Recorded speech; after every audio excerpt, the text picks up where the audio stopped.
on this day, which bears no real significance to anything, and some numbers, which are just in fact numbers, this channel has amassed a quite staggering 1,393 subscribers.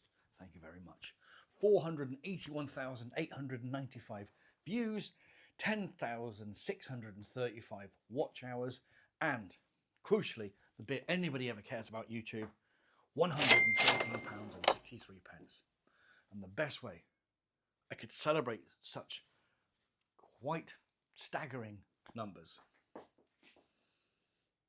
is to welcome you to my new reconfigured garage with a stud wall, a space that's only got motorbike stuff in it, all of my wife's crap in boxes behind the stud wall, but most importantly, this. It's on this day, the day my wife and daughter have travelled off to New Zealand for a month, leaving me at home to ride motorbikes and eat junk food. It's with great pleasure. You ready? I give you.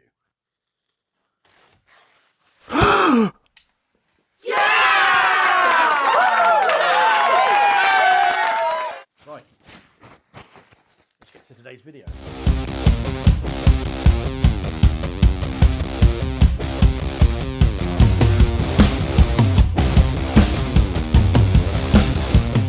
Well, yes, hello and welcome to today's video and my new sign and my new garage. And I don't know why I need my wife and daughter to go away for a month for me to eat junk food. It's not like I got this shape necessarily from eating fucking salads. Anyway, I posted a couple of videos recently on the R12 GS. Firstly, me collecting it or buying it and why I bought it and the choice I went through. And then last Sunday I posted about getting rid of it. It's still here, as you can see. Now, firstly, what I will say at the end of this video, I will be saying what I'm getting next, because hands have been shook, deals have been done, and on Friday, this bike is leaving the building and a new one will come and join us here for who knows how long. Now, particularly what I want to talk about today is all the bikes I've had and why I've got rid of them, if you find that interesting. Simply because I had some interesting comments, particularly on the last video, about me wasting money and I should reconsider my life. And, well, you know, you get the gist. I don't mind what people say. If you feel they need to comment and call me a cunt or whatever it is, I'll be okay. I've been called worse things by people that like me. And anyway, the algorithm doesn't know if you think, well, it doesn't. Anyway, that's fine. So, without further ado, because there has been so many bikes, and I think there's been less than I thought, I've written a list on a whiteboard to trying to get the order roughly correct. And I will go through why I got rid of each bike to end up where we are today. So, really quickly, I should say firstly, I learnt to ride illegally, I suppose, in a field, like many people did, on a Honda 250 Superdream and an AR50. And that was very fun and exciting. But my first actual proper bike was a CB100 from late 70s, early 80s. I got rid of that bike because it died on the road where I used to live near Whitney in Oxfordshire, and I left it there, which is very naughty of me. I was in the Air Force at the time, and I came past it a couple of days later, and it had a police aware banner on it. That's that bike. Next I had as my first new bike, which I think it was a T-Reg, so that is 1998, I think. It was a Cagiva W8, which was a little two-stroke fiberglass tanked crosser. It was a terrible motorcycle in every way, but I learned to ride a bit in it, particularly on knobbly tyres. I did burn through two pistons with that bike. I can't remember where I sold it or how I sold it, but I did get rid of it. It was terrible. It will not be missed. It was one of those bikes, kickstart, that you put your gear on, you kick, you're sweating, you take your helmet off, and it fires up first fucking time. Very annoying. Anyway, next into my first big bike. I'd passed my test, and my first bike was a Buell XB9S. Now, I should say, my father, when I was a kid, always had Harleys, so I brought up with the Harley engine and custom bikes. And the Buell XB, when it first came out, was a remarkable bike. Swinging arm, had the oil tank, frame in the fuel in the frame, cracking bike, wheelie monster. I will say the Firebolt, which I didn't ever have, was voted in the early 2000s as the best handling bike ever made. True story. Anyway, so I had the Buell XB9S. I had that for a bit, not very long, maybe half a year, and I traded that in for a Sportster hardtail chop. I had that bike, again, not very long. There's already a theme, isn't there? And I got rid of that. I part X the Buell for it, more or less a straight swap. Fucking idiot. And the bike needed a new clutch, so they sent me down a new clutch, and then it needed something else into it. I can't remember. And the guy said, "I'll send it down, and you can." I think it was another new clutch or something. I don't know. Anyway, he said, "I'll send it down." I went, "No, you can come and get your bike and give my money back." So he took that bike away. Next was and this is where I get a bit hazy. There was a lot of bikes at this period of time. Not like the last few years haven't been busy with bikes, but there was a lot of bikes. And the approximate order is I had a ZX7R.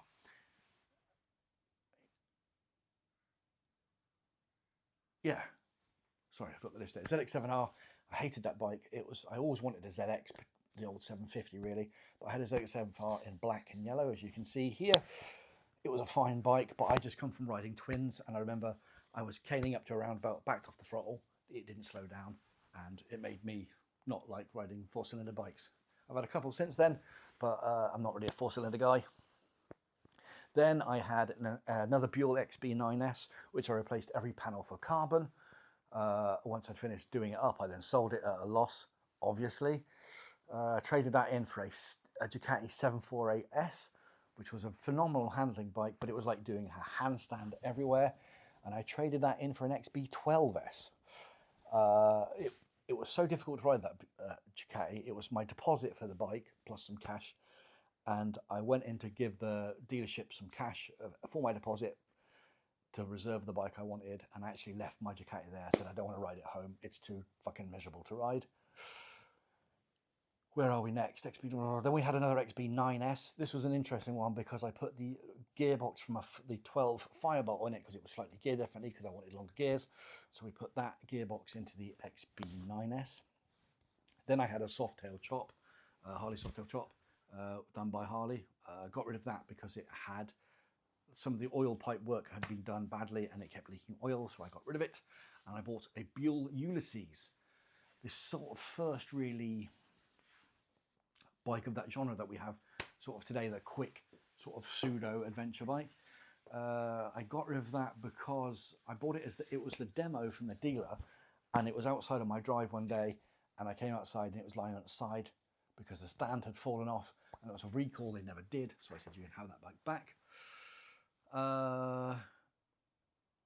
Then I had a Virgin Marble Race Rep R6, cracking little bike.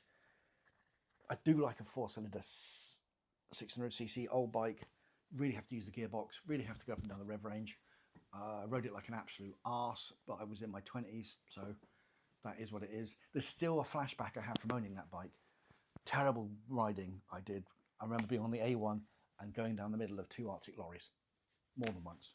Terrible riding. Silly, silly boy. I then got rid of that bike. I lost that bike in a relationship. I split up with a girlfriend I used to live, and part of needing cash, I had to get rid of that bike. Then I get my next Harley, which was a 48, which is this one here. Now, I've got a phone camera at this point, so there'll be more pictures, I think. But the bikes back then, I didn't. Phone cameras weren't a thing. So yeah, I had a 48. Then I had another R6 in blue. I got rid of the 48. It sounded amazing, straight through pipes, and I was coming off the motorway once, and I just wanted to hear the engine revving really hard all the time. So I was caning up the slip road, and I remember thinking, I'm not going to make the stoplight here, and I don't know how I didn't crash. It spooked me a little bit, and I sold the bike because I thought, I just ride like a twat. I need to fucking stop, so I'm getting rid of the bike. Where are we next? Oh yes, it was another R6, a blue R6. I had a job, I was working in West London, and I bought a bike to commute from Bristol to just along the M4 because I thought, oh, that'd be a fine bike. And I really enjoyed having one before. And I rode it from here to West London. And then I got halfway back and I was at Reading Services and I stopped and I did a deal to get rid of the bike at Services because I can't ride in that riding position anymore. I sold it the next day.